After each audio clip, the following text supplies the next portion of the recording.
एक दफ़ा का ज़िक्र है। एक गांव में एक किसान अपनी बीवी के साथ रहा करता था। वो लोग हंसी खुशी ज़िंदगी गुजार रहे थे। ईद आने वाली थी तो उसकी बीवी उससे कहती है, ईद का त्यौहार आने वाला है और हमारे पास पहनने के लिए नए कपड़े नहीं हैं। आप इस मर्तबा जो भी फसल बेचें उसके थोड़े से पैसे ज़्यादा ले लीजिएगा। ठीक है, इस मर्तबा मैं जो भी फसल बेचूंगा उससे कुछ पैसे ज़्यादा ले लूँगा और इससे हम अपने लिए ईद के कपड़े बनवा लेंगे। अब मैं चलता हूँ फसल को बेचने के लिए। फिर वो किसान फसल को बेचने के लिए चले जाता है। साहिब, इस मर्तबा मुझे इस फसल के कुछ ज़्यादा पैसे दे दीजिएगा। ईद आने वाली है, मुझे अपनी बीवी और खुद के लिए कपड़े बनवाने हैं। ये नहीं मालूम, मैं तुम्हें इसके पैसे ज़्यादा नहीं दूंगा। मेरे पास और भी बेचने वाले आते हैं।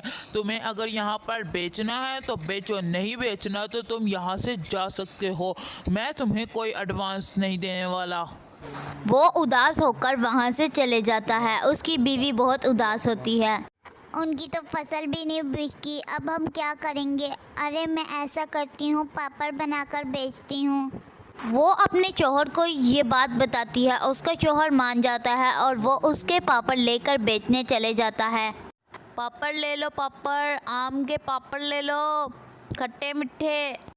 वो आवाज़ें दे रहा होता है। तभी उसको अपने पास एक अमीर आदमी आता हुआ दिखता है। वो अमीर आदमी उससे कहता है, मैं बहुत ज़्यादा अमीर हूँ और मेरी पापड़ बनाने वाली फैक्ट्री है। मुझे अपनी फैक्ट्री के लिए एक शेफ़ की ज़रूरत है। तुम मुझे अपने पापड़ टेस्ट करवाओ। हो सकता है कि मैं तुम्हें नौकरी पर रख लूँ। वो आदमी उस आदमी को अपने आम के पापड़ टेस्ट करवाता है। उसे वो बहुत अच्छे लगते हैं। मुझे तुम्हारे पापड़ बहुत अच्छे लगे। मुझे तो हमेशा से ऐसे ही शेफ़ की तलाश थी। क्या तुम मुझे 50 पापड़ बनाकर दे सकते हो?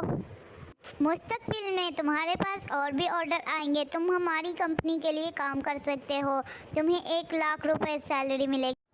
लेकिन सर, इतने ज़्यादा ऑर्डर्स को कंप्लीट करने में मुझे 2-4 हफ्तों का वक्त लगेगा। क्या आपको ये मंजूर है?